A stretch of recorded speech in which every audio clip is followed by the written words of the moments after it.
या बातमीपत्राचे प्रायोजक आहेत pro rich look skin and hair studio. नमस्कार, पोलीस माझा न्यूजच्या बातमीपत्रात आपलं मनापासून स्वागत। पाहूयात काही विशेष घडामोडी।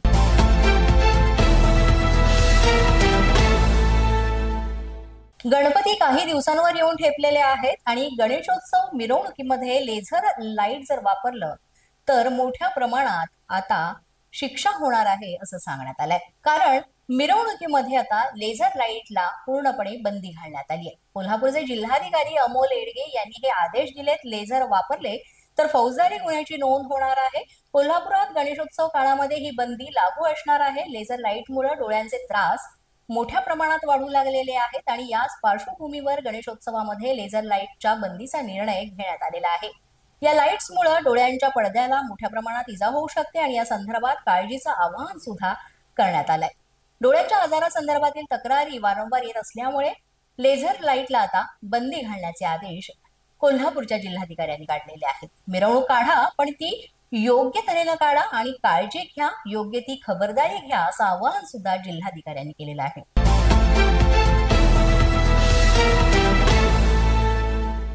जळगावात चड्डी गँगचा धुमाकूळ पुन्हा एकदा पाहायला मिळाला आणि त्यामुळे नागरिक भयभीत झालेले आहेत।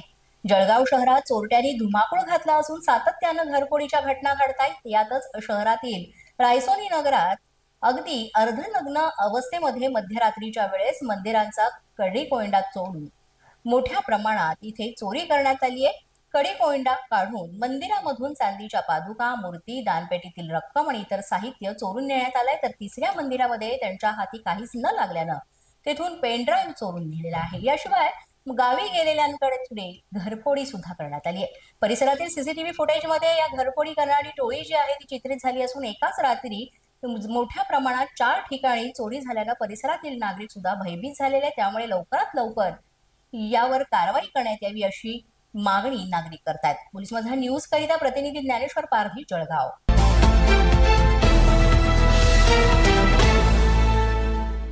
राज्यातील 5 ज्योतिर्लिंगांच्या विकास आराखड्याची प्रभावी आणि तत्काळ अंमलबजावणी करण्यासाठी राज्याचे मुख्यमंत्री देवेंद्र फडणवीस यांनी 5 वरिष्ठ सनदी अधिकाऱ्यांची नियुक्ती केली आहे।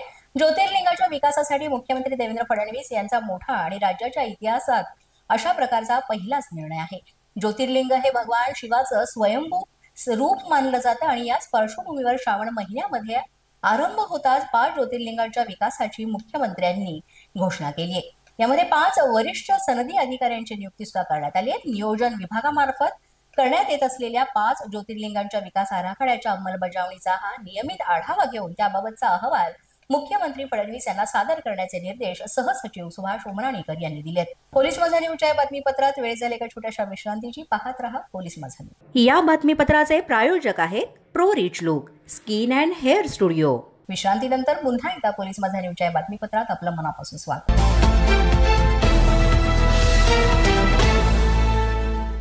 पुण्यातील धर्मादाय जनरल हॉस्पिटलचे कर्मचारी संपावर गेलेत। काशीबाई नवले मेडिकल कॉलेजच्या कर्मचाऱ्यांचं आंदोलन आहे। गेल्या 8 महिन्यांपासून पगार नसल्यानं कामबंद आंदोलन केलं जात आहे।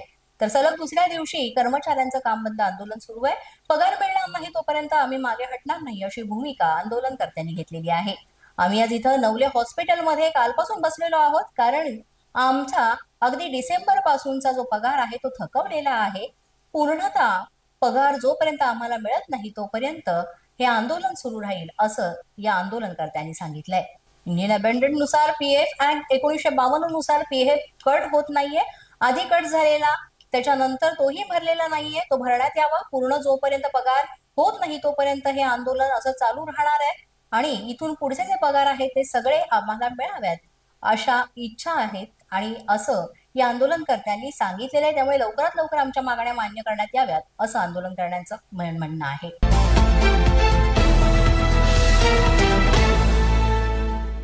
पुण्यामध्ये कोयता गँगची दहशत ही अजूनही सुरूच आहे, त्यामुळे भीतीचं वातावरण पसरलेलं आहे। पुण्यामध्ये काल रात्री पुन्हा कोयता गँगनं त्रास दिलेला आहे। सदाशिव पेठेमध्ये गाड्यांची तोडफोड मोठ्या प्रमाणात केली आणि या संपूर्ण घटनेचं सीसीटीव्ही फुटेज सुद्धा आता समोर आलेलं आहे। यामध्ये अक्षरशः धिंगाणा घालतानाचं हे दृश्य आहे ते दिसतंय।